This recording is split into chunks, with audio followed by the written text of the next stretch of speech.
to India and Ireland, round Africa and back again. We don't really need to know just where we'll go. Maybe Canada, then to Brazil, then through the Alpine foothills. All I really want to know is, can we go? Oh baby, can we go? Round and around the globe.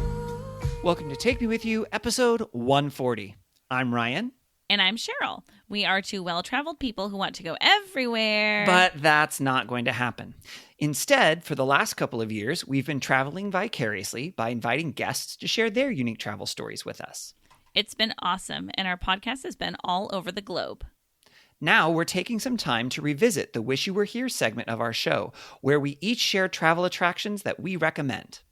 Today's Wish You Were Here's are from Australia and New Zealand. Yeah, Australia. Australia is amazing. And spoiler alert, most of these are mine. All the Australia ones are from you. Yep. And then also we had a guest share about a pretty amazing place in New Zealand that you and I both are pretty jealous of. Oh, very. And yes, I have not yet been to New Zealand, and it is definitely on my list.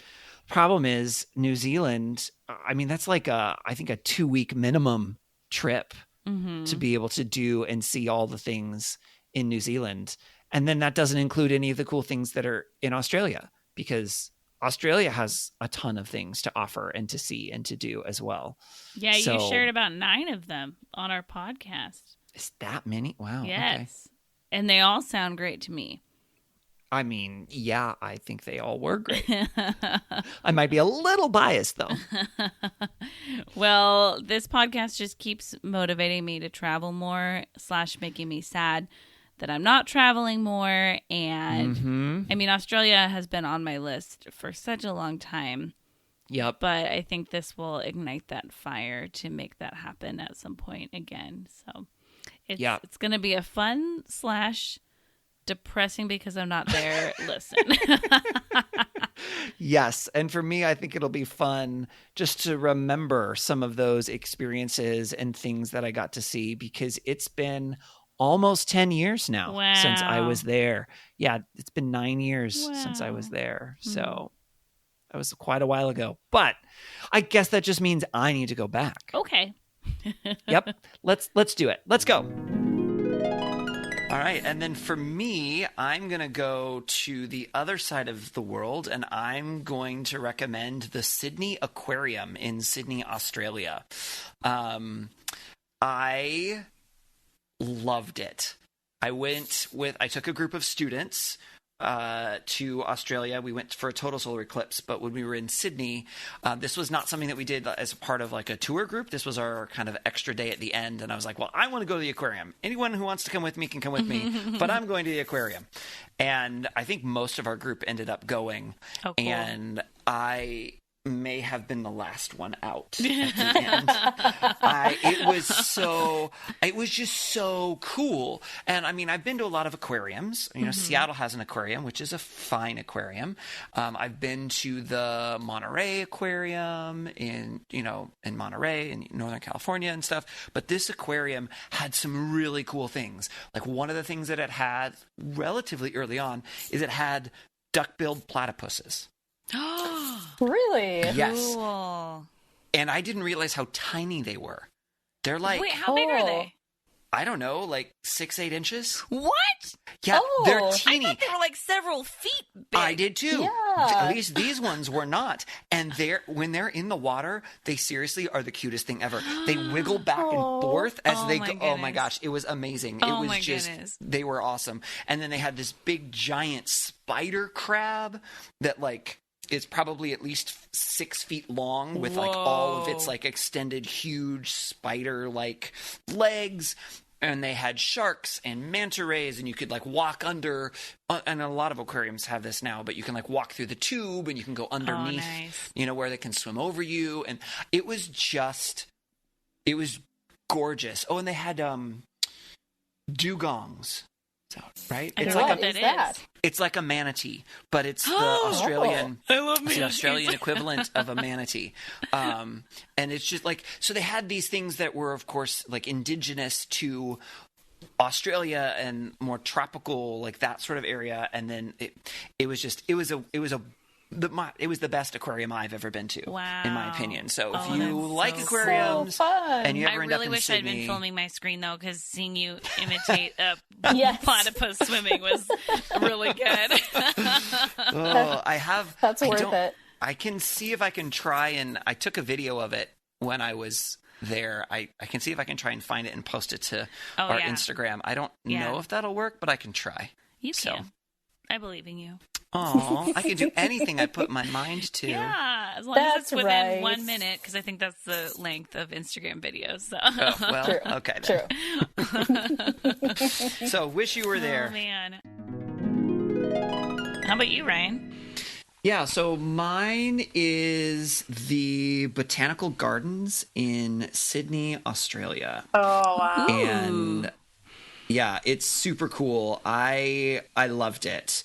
So I was in Sydney in 2012 and I was there. I think I've talked about the trip before. I was there with a group of students and it was just I'm a science guy, so I like, nature and those things anyway, but it was huge. It's this huge park that is gorgeous, and they have a section of it that is the actual, it feels like the actual botanical gardens, like the Royal Botanical Gardens, where they have all these different plants and they're all labeled with their names and those sorts of things. And they have different sort of biome areas. So they've got a desert plant area, and they've got all these different things. And there's some beautiful, beautiful flowers and plants that are in that. But the whole thing is this just big giant park, and it has its own kind of little mini bay that kind of goes kind of in a horseshoe, and you can walk around the whole thing. And the Sydney Opera House is just on the end of one of those, the top end of one of those U's. So you can be walking around here and you can see the Sydney Opera House, and you've got the bay and you've got the Bay Bridge. And then my favorite thing, and apparently these are all over Southern California, but I did not know that before, and maybe just I hadn't been there when they're in bloom. But there is a type of tree called a jacaranda tree. Oh, And I've heard of that. Yeah, I hadn't. But they are purple flowers that bloom and these trees are giant. And at least when we were there, and I don't know how often they bloom, but when we were there, they were all in bloom. And so you've got these big giant trees with these very purple flowers and just the green, and it was just gorgeous. And you talked about sort of riding the bike through that park in Madrid that you mentioned earlier, Sarah. And I just being able to just kind of walk and just observe people and just enjoy the beauty of nature. And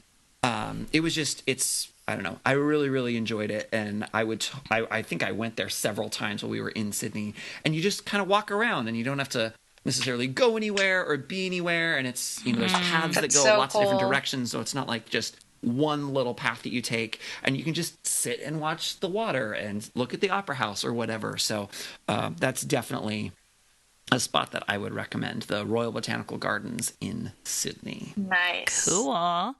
Yeah, the jacaranda tree, there was some at my college in Southern California. And Yeah. I was just Googling it, and it refers to them as LA's cherry blossoms. Oh, Yeah. Yeah, they're very striking. Yeah, that's so Yeah. cool. Ryan, how about you? So I'm going to recommend something in Sydney, Australia. So I was there in 2012, and I like to get sort of a lay of the land sort of a thing, to be able to see stuff and know where things are in relation to each other. And a really fun way that we did that when I was there is we did a bike tour of Sydney. And so it's like a walking tour in that you're not going so fast that things are whipping past you on a bus, and there's no windows between you and the thing, but it's faster than a walking tour because you're on a bike, and it's just more active. It's not just sitting there passively. You actually get to kind of be out and see things and experience the city. It may have rained while we did it, but that was okay. And it was just really a fun way of going around different parts of Sydney and seeing different parts of Sydney. And like one of the things that we got to do, and I'm looking through my pictures to see if I can find it, is we actually and I don't see it, but we actually rode around the Sydney Opera House. So like so there's fun. this road and you can go around the back side. Yeah. So the Opera House kind of sticks out almost as like a mini peninsula, but there's a little pathway that goes around the whole thing. And so we rode around the whole Opera House, which was just a fun, I mean, you could walk it, but it's a longer walk. So you can actually see more stuff doing the bike tour. And so it was enjoyable. We'd stop periodically and our guide would tell us stuff. But we got to see more than we would normally get to see just walking around. There it is. There, I found the pictures. Ooh, that's fun. Right. Well, this is me taking pictures while I'm riding a bike, which is probably not the best idea, but I didn't fall. So That's so good. that's There good. you go. Yeah. Oh man. So okay, I don't know a lot about is the correct word, would it be topography? Yes. Of Sydney? Yes. So I mean I know it's on the water, so I'm assuming the waterfront is flat, but Yep. is the rest of the city uphill or does it stay pretty flat? It's mostly flat. There is, and I'm trying to remember if it's in the middle of the city. I was going to say it's like Seattle, but it's not because Seattle has ridiculous hills. Yeah. It's relatively flat. We definitely did go uphill a couple of times. Okay.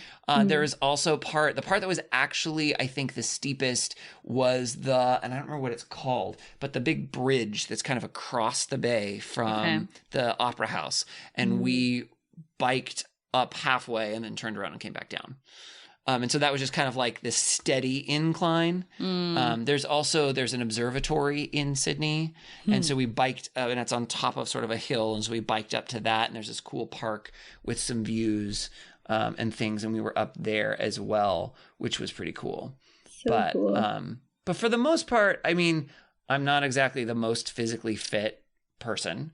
And I was able to handle it okay. I mean, there was a little bit where I was like, okay, okay, we're expending some energy, but it was doable. I thought so. Cool. I wouldn't say that you have to be, super fit to do it. I mean, obviously if you get winded just, walking upstairs, then Sure. biking up a similar incline is probably going to make you Sure. winded as well. But So Ryan, yeah. this was an international sport that you did. Biking? Cycling. There you go. Cycling. Cycling. Me. Yes, definitely. Yeah. Me with all of the international sportsing that I do. Yes. And Ryan. Yeah, so I'm going to do a Wish You Were Here from Australia. So in northern Australia, northeastern Australia, outside of Cairn, there's a city town called Kuranda, and there's a rainforest up there. And they have this thing called the Skyrail Rainforest Cableway. I don't know how interested Beth and Stephen would be, because it's a gondola. Cool. But I don't think it's like 500 feet up or anything like that. But what's really cool is there's several different stops that you go on, and it actually takes you through the canopy of the rainforest. Oh, cool. And so for part of it, you're actually up above the rainforest looking down on the rainforest. Then it'll stop partway through, and then you can get out, and they have these like wood plank walkways where you can walk around like in the treetops of the rainforest and like see all of these different features. And it's a really cool way to explore the rainforest without having to be like trekking through the rainforest. Wow.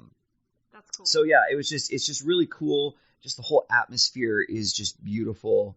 And they've got lots of like little plaques that can tell you things about the different like animals and the big giant bats that live there. Don't worry, they're not blood sucking or anything like that. Are they the 6 foot wingspan ones, like the really big ones? I don't know how big their wingspans were because I never saw them like flying because of course they're nocturnal. Yeah. But they're like their bodies are probably like I don't know 1.5 feet. Oh, cool. Yeah, they're That's big. so cool. I saw a They're slow big. motion video of one of those bats flying, and it was very cool. It was like he was like taking off from a guy's hand, so like you see him like on No! his wings. It Oh, was that is very cool. cool. Yeah. That is cool. So yeah, so that would be my wish you were here is Cool. the Skyrail Rainforest Canopy gondola ride in the rainforest in northern Australia. Yeah, I'll go. How about you, Ryan? So I'm gonna do near where Laura was talking about, well, relatively near, and we're gonna go down to Australia. Nice. So we got 2 Southern Hemisphere wish you were here this time. So, and I am going to recommend the Three Sisters, which are in the Blue Mountains. And I'm actually going to be even more specific. So the Three Sisters is sort of a rock formation in sort of on the side of this kind of canyon area right at the kind of in the Blue Mountain region, which I don't know, it's like maybe an hour or 2 outside of Sydney. I don't remember. We took a bus out there. It wasn't super long, but the thing that's extra cool, well, there's a lot of things. You can take this tram, I guess it's more like a gondola, like a cable cart sort of thing, and kind of go down to the base. You can hike down the base if you want to. And then there's also a scenic railway.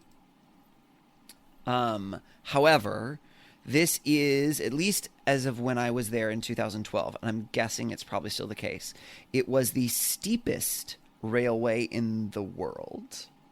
It is at a 52-degree incline. It is the highest cable car in Australia and the biggest as far as how many people it can hold cable car in Australia. That's awesome. And so, and it's not like it doesn't go like, it's just literally just at an angle the whole time.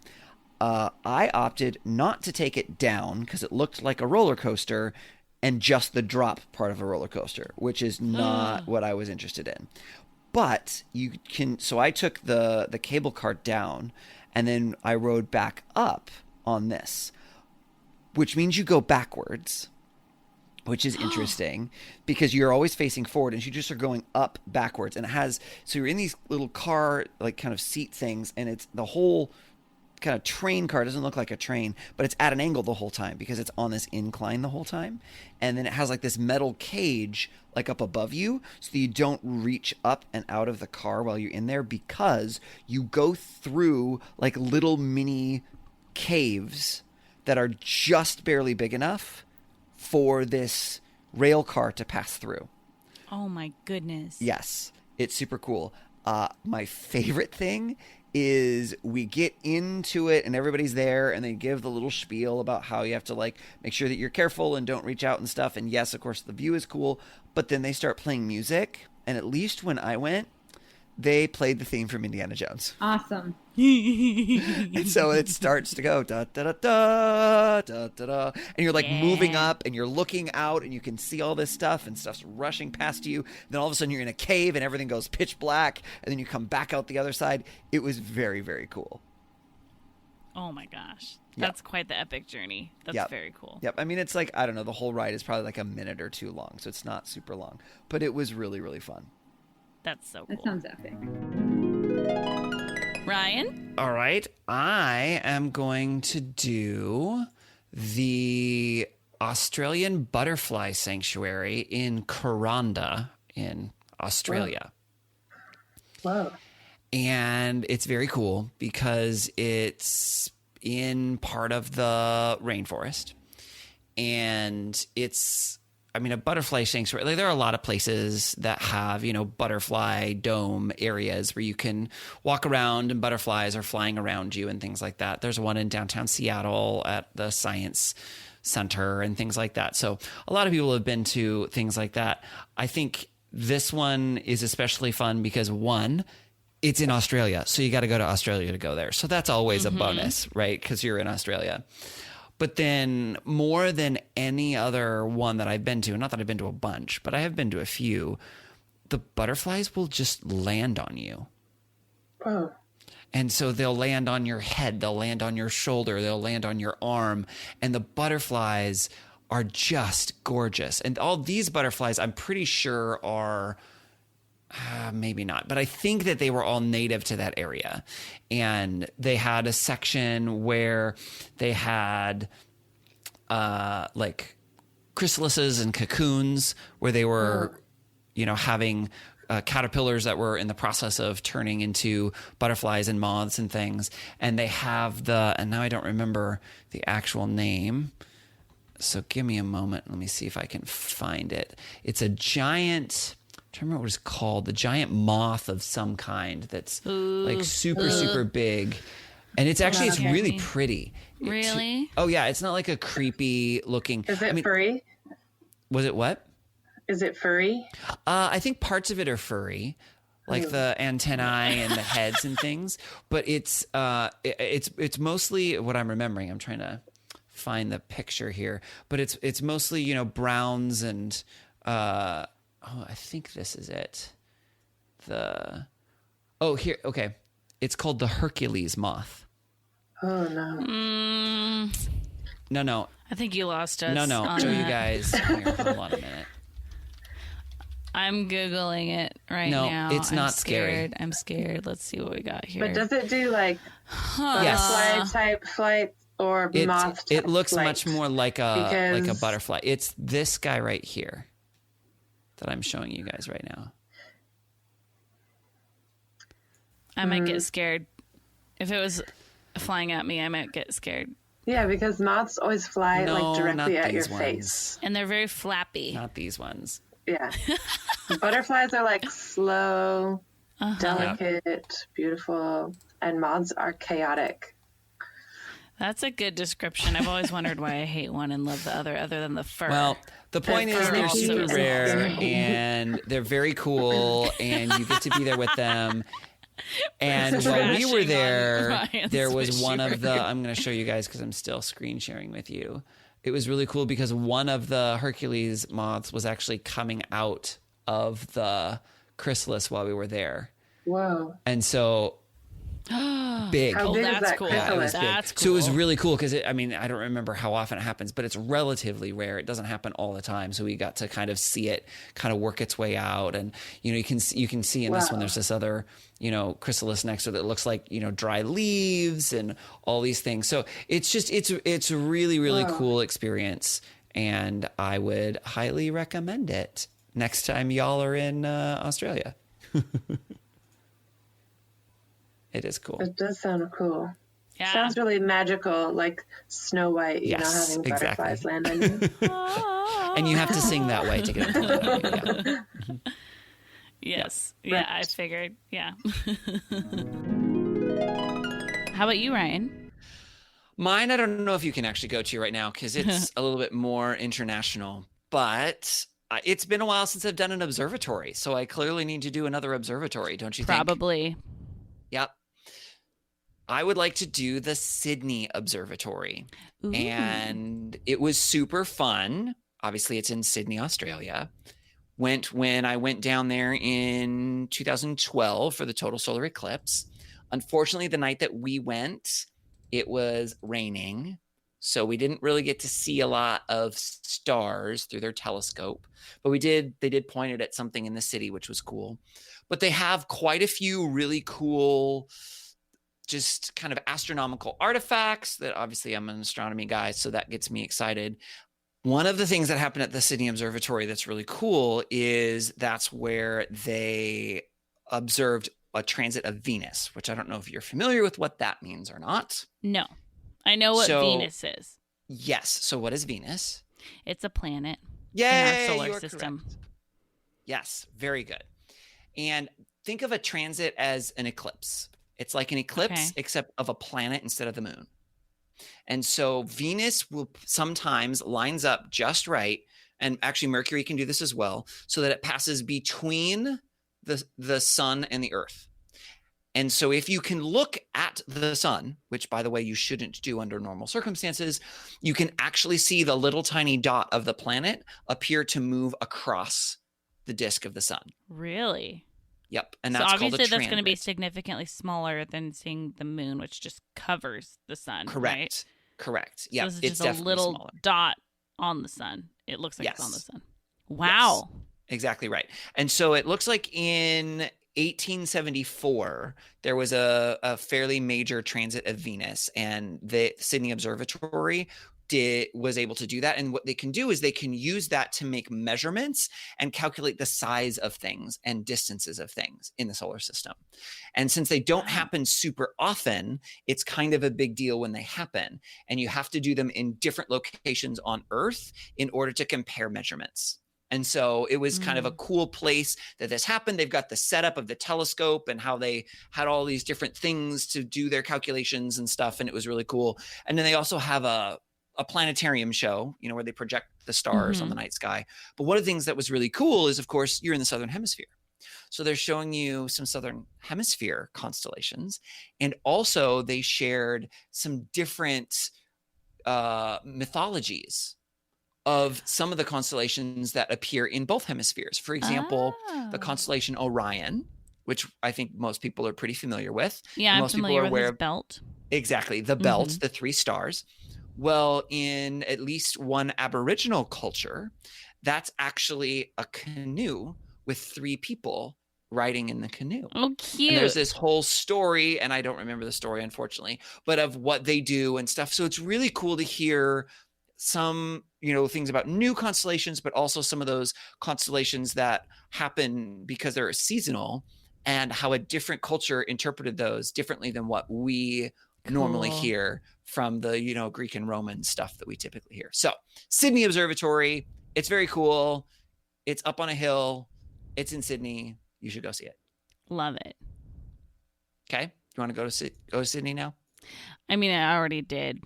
Oh, okay. So yes, I still do. Okay, good. Yeah.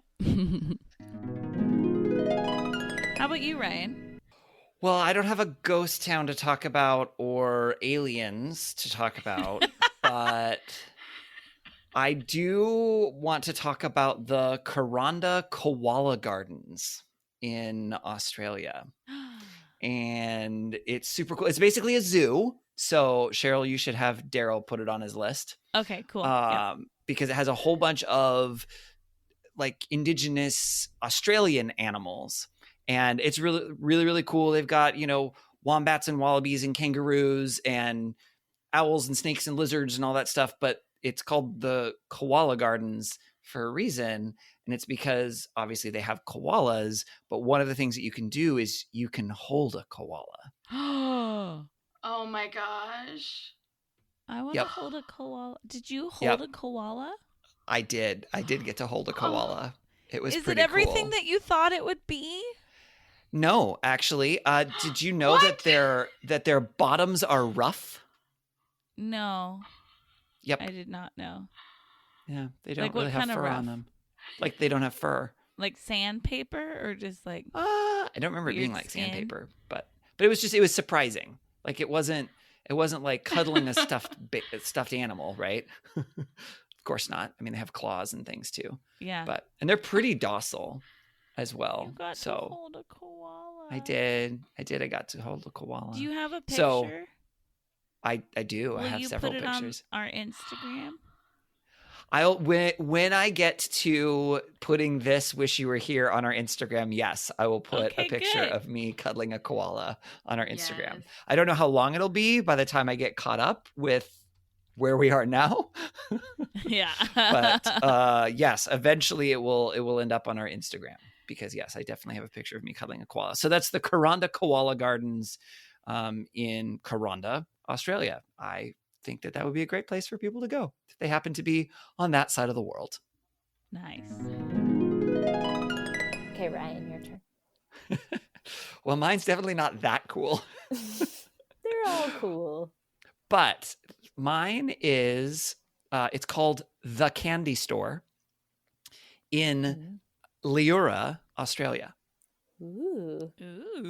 So Sounds one of the delicious. things that you can do as a day trip, or you can do it longer than a day trip from Australia, is you can go to the Blue Mountains. And I've talked about with some of my Wish You Hears before, some of the things that are at the Blue Mountains, which are gorgeous. But along the route is this tiny little town called Leura. And they have a shop that's just called The Candy Store. And it's tiny. It's not very big, but it's like an old school candy shop. And it is floor to ceiling candy for days. And it's got like old fun. classic candy and stuff that's hard to find, and stuff from the US and stuff from Australia and stuff from the UK and stuff from I feel France. And it's got it's got all these different things, and there's just candy and candy and candy and candy and candy and candy. Now, I'm not necessarily, I don't love candy. I don't hate candy, but I wouldn't say that, candy is my most favorite thing in the world. But the shop was super cool. It just has that old school, it's kind of a little cramped, and, because like the shelves are kind of, cattywampus a little bit, and it is like literally floor to ceiling. And it's just a fun little place to stop. And Leura is, again, a pretty small town. It just kind of has the one sort of strip that you can kind of walk down and visit shops and things. I think I bought chocolate for my mom in one of the shops there. And then there's this candy shop. So my Wish You Were Here is the candy shop in Leura in Australia. Nice. Cute. It sounds awesome. Yeah, I it's wanna fun. go. Yeah. Okay, I let's wanna go. too. Okay. Yeah. Let's all go. Well, I while we're will. there, can we also go to New Zealand? Because I haven't been there yet, yes. and that's on my Yeah. list. Okay. I mean, as Totally. long as we're on the way. Right? Like it's basic. right You're basically there It's already. right there. Yeah, totally. Cool. Yeah? I'm there. You're all game? Yep, let's do Definitely. it. Yes. Cool. I've got my Perfect. passport. I'll double You check. sure about that? I am Sure triple about sure. that? I'll pull it up for you guys right now. Fair question. So, Laura, what is your Wish You Were Here? I wish I was I wish I was in Mordor in New Zealand. Mordor? Mount Narangaho. That's where they filmed Mordor. Mm. That was a, or maybe it was, and that was a great hike. 12 miles one way. Yes. So you could say that you actually, was that like you hiked Mount Doom? Is that basically what you did? I didn't actually scale Mount Doom, but I went right past it and then kind of went right around it. And it was the first part looked very desolate, and it kind of felt like walking on Mars because it just had kind of that lava rock and everything. And it was an active volcano, so it smelled sulfuric. Nice. And it had the lakes that were steaming. Yeah. Ooh. Yep. Wow. And it legit smelled like farts. So it was. Oh, man. You got that real fart smell. Yeah. Mm. So is that on the North Island or the South Island? That's on the North Island. Okay. I have to add that to my list whenever I make it to New Zealand. Oh, man. I don't really want to walk for 12 miles. It's worth it. An 80-year-old and a 6-year-old did it. I mean, I Yeah, could Brian. do it. I just don't know that I want to. Don't But you want to smell those farts? you know what? If it's sulfur, if that's the smell that you're describing, Yep. I'm weird and I actually like the smell of sulfur. Okay. Yeah. I don't think it smells bad. Like a lot of people think it smells like rotten eggs or like farts or whatever. And yes, some farts can be sulfuric and those can be difficult. But it's not. But that's like your extreme fart smell. That is that's true. not your standard smell, right? That is true. Yeah. Yeah. I mean, yeah, you get Cheryl, used to you're it. not agreeing on this one. I mean, I think there's a piece of me that likes and also hates that sulfur smell all at once. I have this face wash that my dermatologist gave me that has some sulfur in it, and she was like, "Heads up, it smells gross." And I it's one of those this smells good and also it smells awful. So I kind of feel both things maybe. So Okay. yes, but Laura, did you bring a ring to destroy? Just a figurative one. I pretended like I did in my head. I mean, I don't think I'm Frodo though, so I don't think I would. Did be you Frodo. or did you not see Gollum while you were there? There's some people that look like Gollum. So How about giant flying eagles? no, there are no eagles. I think the eagles are a lie. But I did pretend like every time I was in New Zealand, I pretended that I was in Lord of the Rings. But that's Middle Earth. That's the truth every time I hike. Oh, no matter what country you're in, if you're hiking, you're in the Lord of the Rings. Yeah, or part of the Von Trapp family. Oh, yep. Okay.